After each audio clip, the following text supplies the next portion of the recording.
A plane takes off from Chicago Airport on a clear spring day. As the wheels leave the runway, it loses power from one of its engines. Suddenly, it rolls to the left. Seconds later, the aircraft hits the ground and disintegrates, smashing into a trailer park. 273 people are dead. Now, a team of investigators must find out exactly what went wrong in America's most catastrophic air accident. What they discover will uncover fatal shortcomings in the American aviation business and change the industry forever. Disasters don't just happen. They're a chain of critical events. Unravel the clues and count down those final seconds from disaster.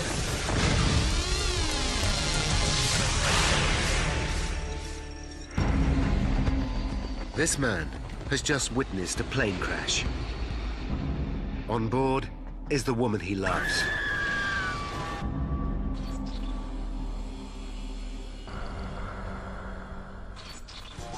North America, Illinois, Chicago. May 25th, 1979, 12 noon. America's third biggest city, with the busiest airport in the world. Every minute, a plane lands or takes off from O'Hare International Airport. More than 2,000 flights a day. This is one of the most crowded airspaces in the world. On its final approach to O'Hare is an American Airlines DC-10, flying in from Phoenix, Arizona. At the controls is 53-year-old Captain Walter Lux.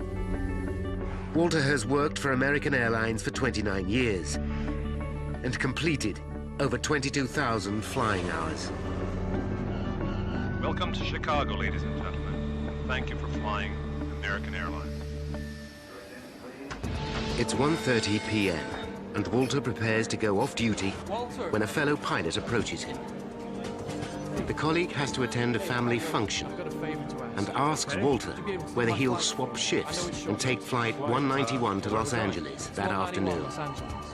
Walter has to think hard. It's the Friday before Memorial Day holiday weekend, and Walter is looking forward to the break. He lives in Phoenix, but this weekend he plans to stay in the family holiday home in the Chicago area with his son Michael. It's a neat little house in between two lakes that my dad has purchased way back in 1959. Usually we're out on the water, either fishing or sailing. The request will mean Walter changing his plans.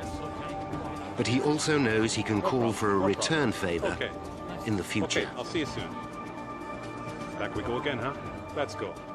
There's no time to let his son Michael know about the change. He'll have to call him from LA. Already, passengers are checking in for Flight 191. 21-year-olds Deborah Ann Maruzzi and Doreen Malik are going on the holiday of a lifetime to Hawaii. Debbie's boyfriend, Ray DeVito, sees them off. Bye now. See ya. I'm thinking what a great day it was and just how wonderful it is to be able to just hop in a plane and fly to Hawaii. They were going to land in LA and then take off from LA off to Hawaii. I was just caught up in their excitement as well. At 2 p.m., Captain Walter Lux hooks up with his co-pilot, Captain James Dillard, another experienced pilot. They'll be flying a DC-10 to Los Angeles. McDonnell Douglas launched the DC-10 in the early 1970s as its own long-haul wide-body jet to rival Boeing's 747. Both McDonnell Douglas and American Airlines rely on the DC-10 to assure their future at a time of turbulence in U.S. aviation. The previous year, in 1978, the industry was deregulated, and established carriers like American Airlines expect to face cutthroat competition for passengers. But the DC-10 is a plane with a troubled history. Since 1971, there have been 3 fatal accidents in which 349 people have died. The worst was in 1974 in Paris, when a Turkish Airlines DC-10 crashed just after takeoff. A cargo door blew off, leading to catastrophic loss of pressure. 346 people died. Nevertheless, the DC-10 and its cutting-edge flight control systems are popular with pilots, including Walter Lux. He thinks it's a great airplane. He's became a captain on it. Great airplane, especially in the weather in Chicago. February, March, big snowstorms, when a lot of other airplanes might have to divert. Flight 191 is one of the oldest DC-10s in service. It's flown nearly 20,000 hours since 1972. But the plane recently had a major service. It was given the all clear. At 2:30 p.m., Deborah and Doreen are among the passengers taking their seats. The flight attendants know they'll be busy. It's a holiday weekend, and the plane is almost full. A final count confirms that all 258 passengers are on board. 2:45 p.m. 49-year-old James Dillard will pilot the plane at takeoff and landing. Engine anti-ice. This is the first time he's flown the route from Chicago to LA. But for a pilot with more than 1,000 hours flying DC-10s, it shouldn't be a problem. It's just before 3 p.m. Chicago Tower, American 191 K5, ready for taxi. American 191 Heavy, proceed to 32 right via the bridge. O'Hare Control Tower clears the DC-10 to push back and taxi to runway 32R. Air traffic controller Ed Rucker monitors 191's progress. American 191 Heavy, monitor tower on 118.1. Ray DeVito watches from the observation deck. I was first mesmerized by the sheer beauty of this airplane. Beautifully finished in a very high gloss, shining aluminum finish. Thinking, how does this thing even fly? At 3:01 p.m., 191 pauses for an incoming plane. 32 right, position and hold. All right. A minute American later, 191, it's turn cleared right, for heading takeoff. 330, cleared for takeoff. 32 right, no delay. American 191, on our way. In standard pilot procedure, both Dillard and Lux move the throttle forward. V1. The wing slats are extended to increase the plane's lift. Within 50 seconds, the 170-ton DC-10 reaches takeoff speed. Rotate. But just as co-pilot Dillard eases the plane's nose into the sky, he notices he's lost power from engine 1 on the left wing. Damn. Ed Rucker watches from the control tower. We need equipment. We blew up an engine. Flight 191 is in trouble. But it's too late for the pilots to abort takeoff. They are now committed. Loss number 1. American Airlines Flight 191 has just taken off from Chicago Airport. As it leaves the ground, it loses power from the engine on the left wing. The plane veers to the left, but co-pilot James Dillard corrects it with the rudder. Come on. He knows the DC-10 can fly with just 2 of its 3 engines and has been trained to deal with exactly this scenario. To reduce the load on the 2 remaining engines, Dillard follows AA guidelines and slows the plane to the minimum climbing speed, V2, 283 kilometers per hour. Air traffic control hurriedly make preparations for the DC-10 to return for an emergency landing. All right, American 191 Heavy, do you want to come back? And to what runway? The pilots know the emergency is far from over, but they have the plane climbing evenly again, though slightly slower than normal. Just beyond the airport's runway are a trailer park and the Chicago Police Canine Training Facility. Sergeant Ken Berger has been training dog teams in search and pursuit techniques for 17 years. Today's training exercise involves Ken playing a fugitive. I can hear a plane approaching. The engine is backfiring. It's sputtering. It's nearing. Suddenly, just 20 seconds after leaving the ground, Flight 191 is in desperate trouble. What the? Without warning, the plane starts to roll to the left. Ray DeVito is still on the observation deck. He watches in horror. There are two fireballs, like flak from a World War II movie. Two big bangs with a red flash fire, and then it begins to roll over. Within seconds, the aircraft banks dramatically to the left.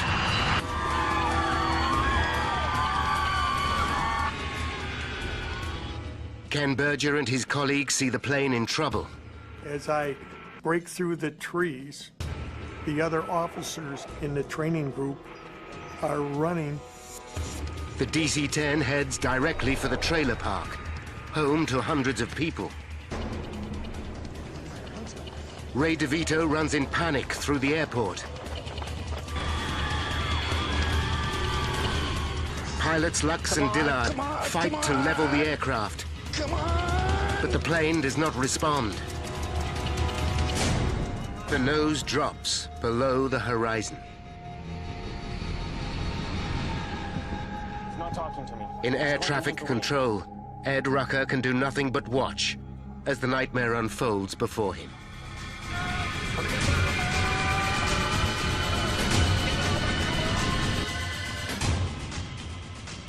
Flight 191 smashes into the ground just short of the trailer park.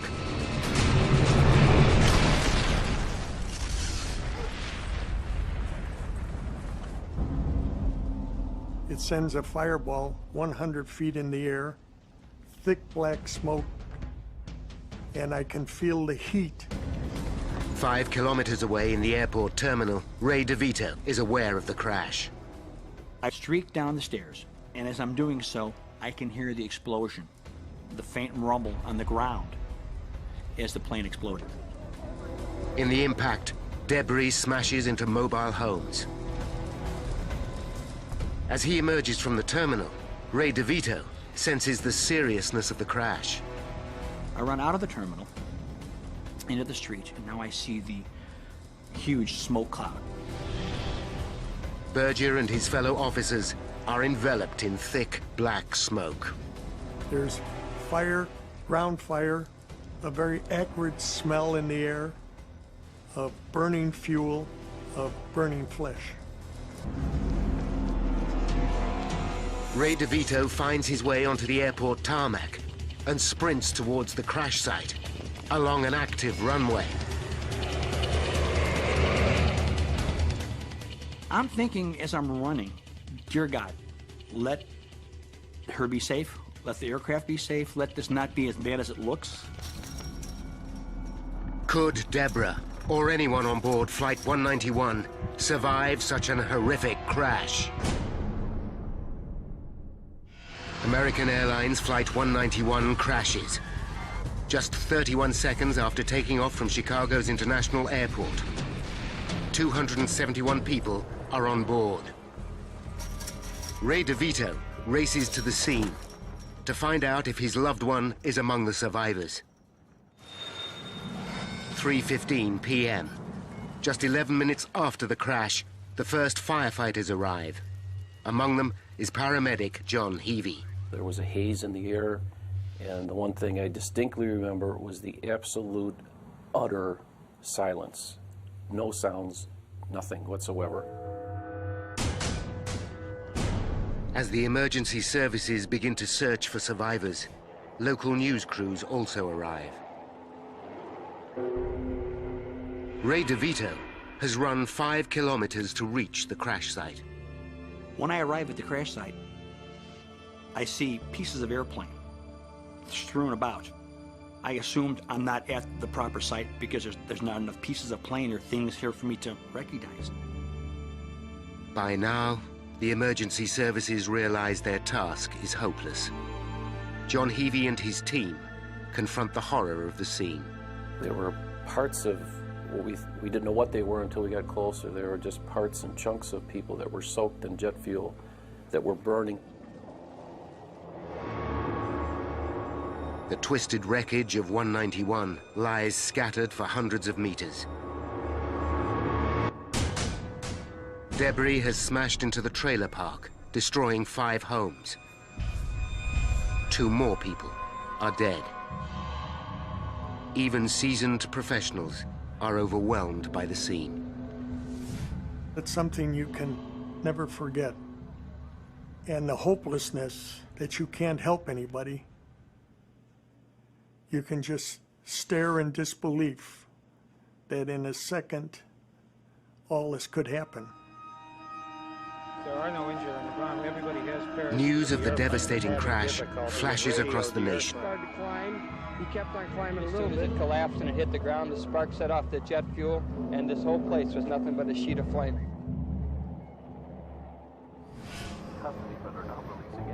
In Phoenix, Arizona, the news alerts Michael Lux, son of pilot Walter Lux. When he hears the flight was out of Chicago, he's relieved.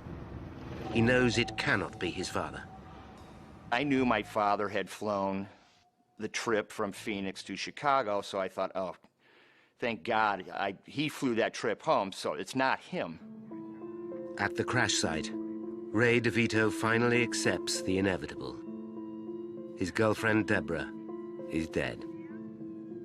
I feel complete hopelessness. I can't help anybody. I'm here. I'm right where everybody was, and there's nobody here. And then I slowly allowed myself to accept the fact that nobody survived this accident. As soon as Michael Lux arrives at his home in Phoenix, his world falls to pieces. I walk in and see one of my best friends. He just has this look that I've never seen, and I was startled, and then I realized our house is full of people, and, you know, where's my mom? What's going on? And then it was on the television in the other room that my dad was the captain. Lord Jesus Christ, Savior of the world, we recommend to your servants whom we find here in this distressful incident. American Airlines Flight 191 ranks as the worst single-plane accident in U.S. history. In total, 273 people died. But what caused the pilots of the DC-10 to lose control of their plane so quickly? Now, by going deep into the official investigation, we can reveal the calamitous chain of events that led to the crash of 191. 11 minutes after the disaster, the National Transportation Safety Board, or NTSB, receives a call. Within the hour, a GO team of 15 expert investigators is on its way to Chicago. Pivotal to the investigation will be the expertise of this man, Michael Marks. In 1979, Marks is senior metallurgist at the NTSB. He will unlock the mystery of why 191 fell out of the sky just 30 seconds after takeoff. You wouldn't have thought that that could ever happen on an airplane. So it is a shock. It's a shock to you and I and everybody in the world that this type of thing happened. Marks knows that the GO team must come up with results fast. But the task is epic. Evidence is scattered over a square kilometer, and the horrific crash brings intense scrutiny from the world's media. The investigators know this is the 4th fatal accident involving a DC-10 since its introduction in 1971. Including Flight 191, 622 people have died in DC-10 accidents. But there are many potential causes for an air disaster. An electrical fault, a design failure, an explosion, pilot error. The team's priority is to find the black boxes, the flight data recorders. The information they hold is so vital, they are enclosed in armored casing. So-called black box that can take a tremendous amount of impact force as well as fire damage before it becomes useless. But could they have survived an impact of this magnitude? Until they find the black boxes, the NTSB experts must start at the very beginning. Weather conditions were perfect for flying, and air traffic control report no obvious outside interference, such as another plane or a collision with a flock of birds. But one thing is immediately clear. Halfway down the runway, they find the remains of Engine 1. It must have detached from the wing during takeoff. The question is, why? The investigators hope to find the answer among the debris, scattered over hundreds of meters. There may be some very small or individual components that would give you the actual cause of what happened. And it's referred to as the golden nugget. It's vital to understand why the engine fell off, and fast. If the DC-10 has a design fault, the consequences for aviation will be huge. Nearly 300 DC-10s carry almost 150,000 passengers worldwide every day. Are they all at risk?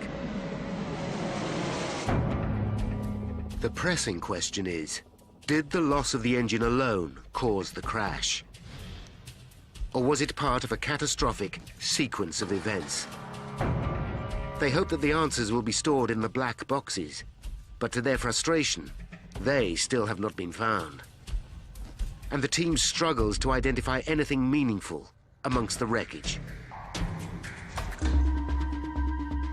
While the search continues, the team turns to eyewitnesses, and their luck changes. They uncover an extraordinary piece of evidence. An amateur photographer at O'Hare Airport captured the final moments of Flight 191. Photo shows smoke or vapor trailing from the left wing. Was there a fire on board? The evidence from one key eyewitness suggests an explosion. My name is Edward Rucker. Air traffic controller Ed Rucker is one of the first to be Federal interviewed. Aviation Administration. I saw a flash from the left wing. I told my supervisor there was an explosion. Could the downing of Flight 191 be the result of sabotage or a terrorist attack? The plane completed its takeoff and then began As the investigators gather more eyewitness accounts, it becomes clear that a bomb is not responsible. The testimonies of 60 people point to one stunning moment. During takeoff, they all saw Engine 1 swing forward, then flip up and over the top of the wing.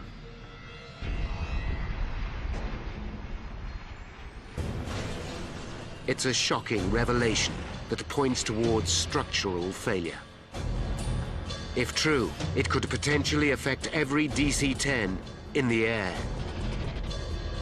This would be the airline industry's worst nightmare.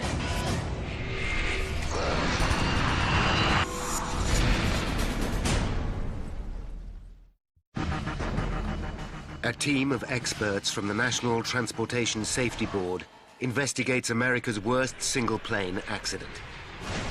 They know that Flight 191 lost an engine at takeoff. But the loss of one of the DC-10's 3 engines should not be sufficient to bring it down. Yet the plane crashed just 31 seconds later. 273 people are dead. The public reels in shock, and the media demand answers. But even with NTSB experts analyzing the crash, senior investigator Woody Driver is forced to admit they are far from an explanation. I'd like to at this time ask for your help. We need some assistance in getting any kind of pictures that anybody in the area took of that aircraft while it was in flight. The team focus their inquiry on why the engine fell off. The finger of suspicion points directly at the structure that holds the engine to the wing. The DC-10 has 3 engines, each weighing more than 5 tons. One is on the tail, The other two hang from the wings, each connected by the pylon. A pylon attaches to the wing at 3 points, 2 at the front, 1 at the rear.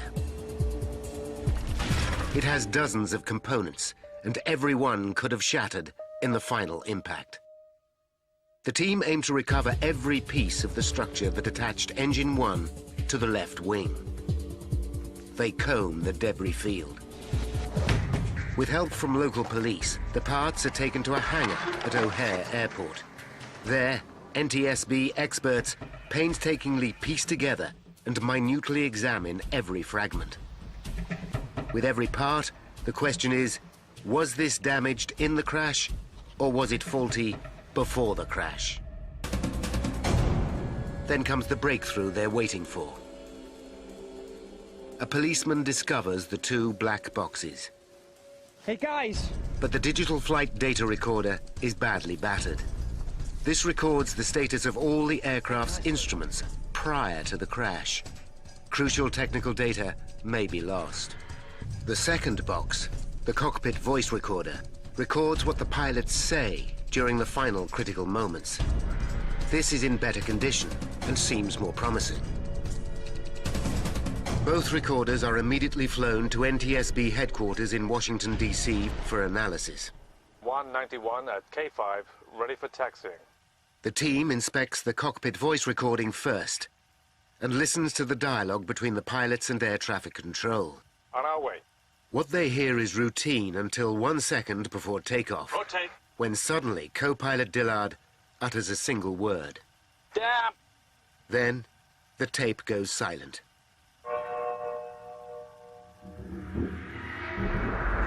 Rotate. The voice recorder stops at takeoff. It will reveal nothing more.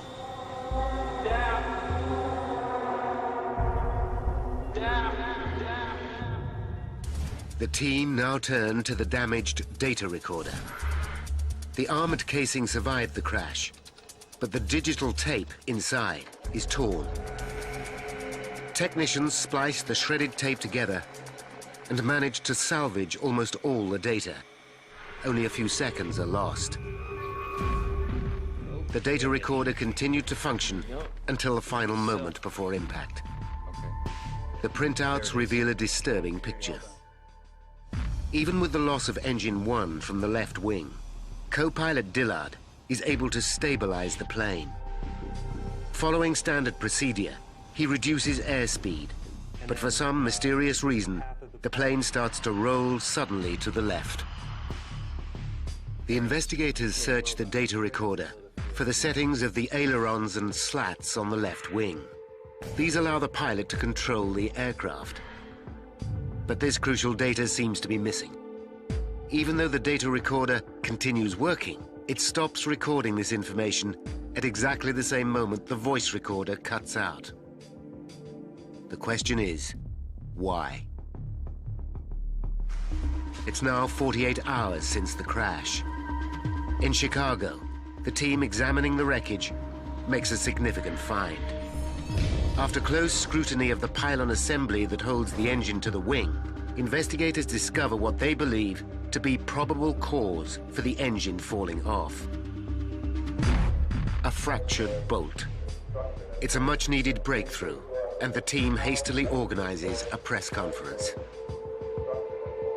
Michael Marks, senior metallurgist at the NTSB, flies into Chicago, but misses the beginning of the press conference. He arrives just as his boss, Deputy Chairman Woody Driver, makes a statement. The investigation revealed the presence of a fatigue fracture. While Driver speaks to the press, a colleague hands Marks the fractured bolt. I said something like, what's so important about this bolt? Because I didn't see anything that would show that there was cracking involved. Driver announces to the world that this simple 3-inch bolt appears to be responsible for the loss of 191's engine. The bolt that I have in my hand is the bolt that came off the aircraft. It reflects a fatigue crack, and then subsequent to that... Marks listens with mounting anxiety. His experience tells him that the bolt was damaged during the crash, not before it. The fracture shows none of the characteristics of fatigue. It has sheared suddenly and cleanly. Years of analyzing metal failure tell him the NTSB is making a terrible mistake in front of the world's press. I felt it was unfortunate that somebody would make a statement at that particular time, so early in the investigation. We have found the bolt that holds the engine. As a result of this fracture, the evidence so far indicates that that was the reason the engine came off. Marks knows that the bolt is not the smoking gun and cannot be responsible for the loss of 191's engine. It was more like, to me, that it was the result of the accident than it was the cause of the accident. But Marks's opinion is not shared by all his colleagues. Some still believe that the bolt is the cause. Marks follows his hunch and begins to sift 191's wreckage for himself. He soon discovers another key piece of the pylon assembly, the flange. Close inspection reveals it's damaged. Damage that looks as if it was caused before the crash. There was something that was mysterious about it. I did not understand it, but I knew that there was something that was wrong and needed to be investigated more in depth. Could the damaged flange explain why the engine fell off? Marks and the team decide to check 191's service history. They discover that American Airlines serviced the plane just 8 weeks before its fatal flight. Whenever you have something happen to an airplane where there's been maintenance in the past, you start looking at what was accomplished during that maintenance operation. Bud Lehner, NTSB head of engineering, visits American Airlines maintenance facility in Tulsa, Oklahoma. He discovers serious irregularities with the way AA carries out the work. In addition to the routine service, American Airlines replaces the bearings that attach the pylons to the wing. To complete the modification, the engine and pylon must be removed from the wing. The plane's manufacturer, McDonnell Douglas, advised the engine to be detached before the pylon is taken off.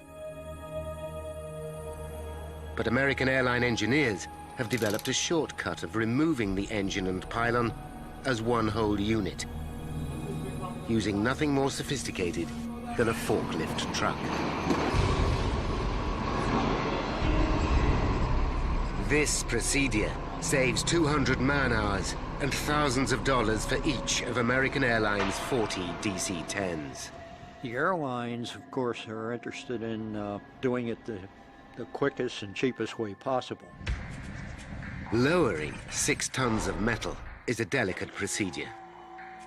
If the forklift truck is in the wrong position, the engine will rock like a seesaw and jam against the pylon attachment points. The forklift operator is guided by hand and voice signals. The position must be perfect, or the operation has the potential to cause damage. Bud Lehner discovers that senior management at Tulsa is not aware of this potential pitfall.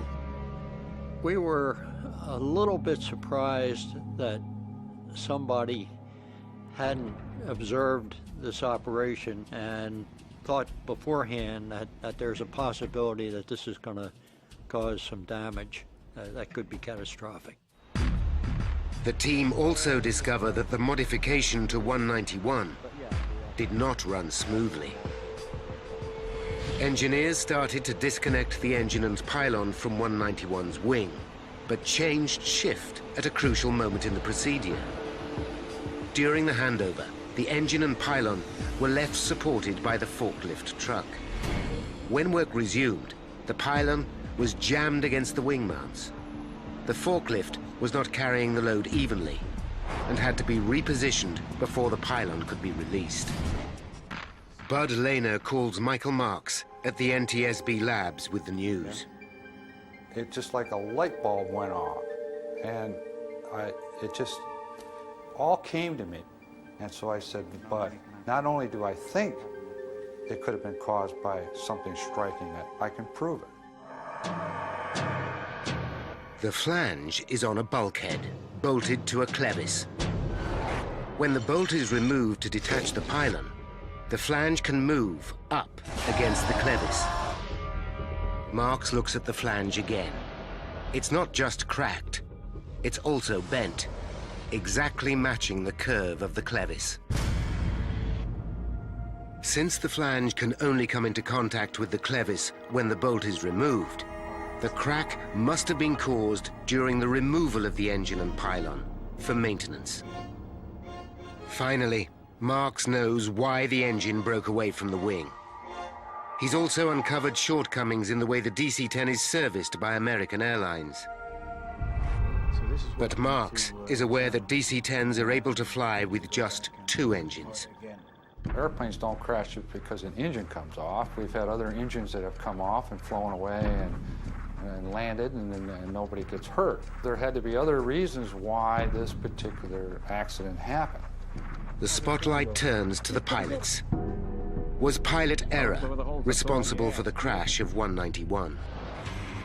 Back in Chicago, the NTSB team are making headway. They find a 1-meter piece of the left wing on the runway, where the engine fell off. The piece has been ripped away from the rest of the wing. It's a significant clue. This part of the wing carries the hydraulic controls for the slats, which are vital for takeoff. The investigators begin to understand what happened. The engine pylon broke away at the weakened flange. The engine swung round the front mount, up and over the wing, ripping out 1 meter of the leading edge, including the hydraulic control. This is crucial information. At takeoff, the slats on the leading edge extend to increase lift. Without the hydraulic system to hold them in place, wind pressure causes the outboard slats to retract. This reduces lift on the left wing, and the plane rolls to the left. The team has made a major breakthrough. But the DC-10 design includes a backup hydraulic system. Although this was also damaged, there was still enough fluid to re-extend the slats. What's more, instruments in the cockpit would warn the pilots that the slats had retracted. So why didn't Dillard re-extend them? The team realized the answer lies in the abrupt ending of the cockpit voice recording. The takeoff was regular. The electrical circuit that operates both the voice recorder and the slat warning system was powered by the engine on the left wing. You've got pitch, speed, altitude, everything seems normal going down to right about there. When the engine tears away from the plane, both lose power, leaving Dillard with no idea that the slats are incorrectly positioned. But Dillard should still have been able to fly the plane. He was flying the airplane. He was literally flying it out after the engine came off, after the slats came back. So did Dillard deviate from the emergency procedure? The flight data recorder shows that when he lost engine 1, Dillard reduces speed to V2, exactly as trained. V2, 283 kilometers per hour, is the aircraft's minimum climbing speed. Dillard was doing everything by the book, yet still, the plane crashed. Marks and the investigation team start to question whether the emergency procedures are at fault. As part of any plane development, pilots rigorously test its handling in a variety of situations. But the investigators discover that DC-10 tests never covered a situation where the engine and pylon fall off and the slats retract. Calculating the exact effect on the aerodynamics, the team recreate 191's flight in a simulator. 70 takeoffs are simulated with exactly the same catastrophic loss of engine and slat retraction. 13 pilots try to correct the plane, following the emergency instructions. Not one manages to save the aircraft. It's a shocking revelation. The training manual is wrong. The investigators conclude that reducing speed when the slats are retracted is the worst thing a pilot can do. It guarantees that the plane will stall in mid-air. This is exactly what happened to Flight 191. Captain Lux and co-pilot Dillard are not to blame. The news comes as a relief to Walter Lux's son, Michael. It just gave him a little vindication that he was doing everything like any other senior captain would do in that terrible situation. But even with the flaws in the emergency procedures, the investigators know that there was one instrument which should still have been able to save Flight 191. NTSB agents are conducting a painstaking investigation to discover what downed American Airlines Flight 191.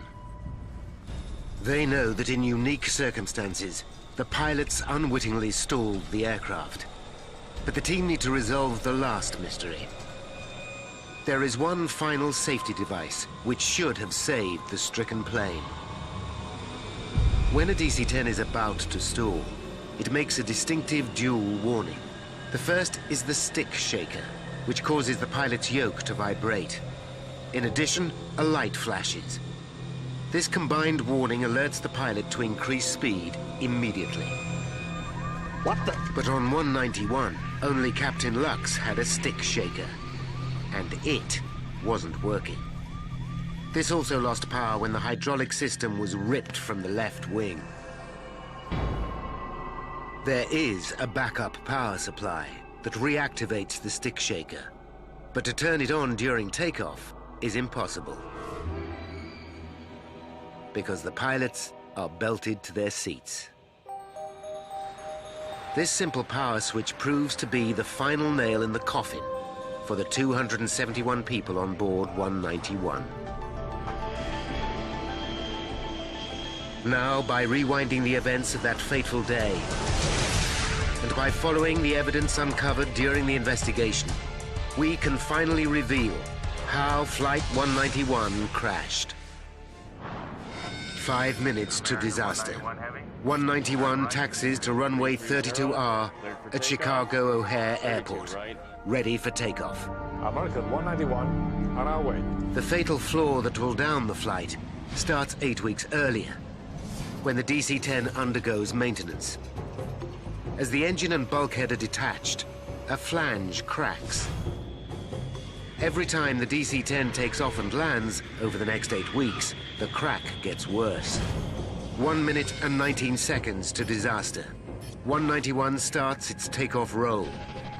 During the roll, the cracked flange on the pylon fails. The pylon is now only supported by the front bolts. As the nose lifts for takeoff, the pylon rips away from the forward mount, up and over the left wing, taking 1 meter of the leading edge with it. This breaches the hydraulic systems and cuts off the electrical supply to vital cockpit instruments, including the stick shaker. 32 seconds to disaster. Damn. The pilots know that they have lost power from engine 1, but they can't see that they have lost the engine itself and part of the wing. Following emergency procedures, co-pilot Dillard slows to 283 kilometers per hour. The plane continues to climb steadily to 90 meters. Then, as the last of the hydraulic fluid drains away, the outboard slats are forced to retract, causing the plane to lose lift. The loss of electrical power means crucial warning signals fail to alert the pilots to the danger. 10 seconds to disaster. The plane rolls dramatically to the left. The pilots fight to correct this, but the aircraft continues to roll until its wings are past the vertical and the nose pitches below the horizon.